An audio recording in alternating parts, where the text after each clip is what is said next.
अस्सलाम वालेकुम दोस्तों, हर रोज़ की तरह आज भी फिर मैं उठ पड़ा और अपने काम में मसरूफ़ हो गया। बहुत सारा काम करने के बाद मुझे लग गई बहुत भूख और मैं चला गया अपने फ्रिज के अंदर। वहाँ देखा तो मुझे एक मतीरा मिला। मैंने मतीरे के अंदर से वो टिक्की निकाली और उसे खाना शुरू कर दिया। मतीरा मैं चोरी खा रहा था, इसलिए मुझे बहुत ज़्यादा ही मज़ा आ रहा था। कुछ देर मतीरा खाने के बाद मैंने वो टिक्की वापस उसी मतीरे के अंदर लगाई और चला गया वापस। उसके बाद मैं चला गया अपने बैठक के अंदर, जहाँ पे मैंने कुछ कपड़े सिलाई करके रखे हुए थे। मैंने उनको उठाकर तार के ऊपर रखा और चला गया शीशे के सामने। वहाँ जाके मैंने टिकटॉक बनाने थे, लेकिन जैसे ही वहाँ पे पहुंचा तो शीशा बहुत गंदा था, इसलिए मैं नहीं बना पाया। अभी टिकटॉक बना ही रहा था तो मेरी अम्मी की आवाज़ आई और कहा कि आके मतीरा खा लो, जो मैंने पहले भी चोरी किया था। अम्मी के पास गया, वहाँ से अपने हिस्से का मतीरा लिया और वापस चला आया अपनी बैठक के अंदर। बैठक के अंदर जाने के बाद मैंने वहाँ पे मतीरा रखा चारपाई के ऊपर और बैठ गया आराम से। वहाँ पे मज़े से मतीरा खाने लगा। मतीरा खाते खाते मुझे याद आया कि आज मैंने उस दावत पे भी जाना है जो मेरे कज़न ने हमारे लिए रखी है। हमारी पूरी फैमिली को उन्होंने बुलवाया था। तो मज़े से मतीरा खाने के बाद मैंने अल्लाह ताला का शुक्र अदा किया और मुझे इस वक़्त बहुत ज़्यादा नींद आ रही थी। मैं चला गया अपने दूसरे कमरे में सोने के लिए। जैसे ही बेड के ऊपर लेटा तो मुझे बहुत ज़्यादा नींद आने लगी।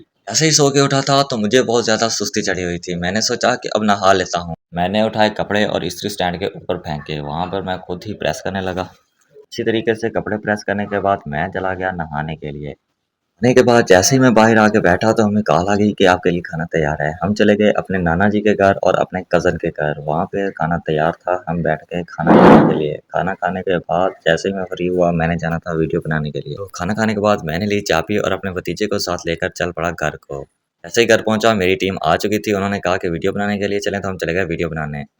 वीडियो बनाते-बनाते मैंने देखा कि एक आम का बूटा खड़ा हुआ था और ऊपर आम लगे हुए थे। दिल तो खाने का बहुत कर रहा गया अपने बैठक के अंदर, जहाँ पे मैंने कुछ कपड़े सिलाई करके रखे हुए थे। मैंने उनको उठाकर तार के ऊपर रखा और चला गया शीशे के सामने। वहाँ जाके मैंने टिकटॉक बनाने थे, लेकिन जैसे ही वहाँ पे पहुंचा तो शीशा बहुत गंदा था, इसलिए मैं नहीं बना पाया। अभी टिकटॉक बना ही रहा था तो मेरी अम्मी की आवाज़ आई और कहा कि आके मतीरा खा लो, जो मैंने पहले भी चोरी किया था। अम्मी के पास गया, वहाँ से अपने हिस्से का मतीरा लिया और वापस चला आया अपनी बैठक के अंदर। बैठक के अंदर जाने के बाद मैंने वहाँ पे मतीरा रखा चारपाई के ऊपर और बैठ गया आराम से। वहाँ पे मज़े से मतीरा खाने लगा। मतीरा खाते-खाते मुझे याद आया कि आज मैंने उस दावत पे भी जाना है जो मेरे कज़न ने हमारे लिए रखी है। हमारी पूरी फैमिली को उन्होंने बुलवाया था। तो मज़े से मतीरा खाने के बाद मैंने अल्लाह ताला का शुक्र अदा किया और मुझे इस वक़्त बहुत ज़्यादा नींद आ रही थी। मैं चला गया अपने दूसरे कमरे में सोने के लिए। जैसे ही बेड के ऊपर लेटा तो मुझे बहुत ज़्यादा नींद आने लगी। ऐसे ही सो के उठा था तो मुझे बहुत ज़्यादा सुस्ती चढ़ी हुई थी। मैंने सोचा कि अब नहा लेता हूँ। मैंने उठाए कपड़े और इस्त्री स्टैंड के ऊपर फेंके। वहाँ पर मैं खुद ही प्रेस करने लगा।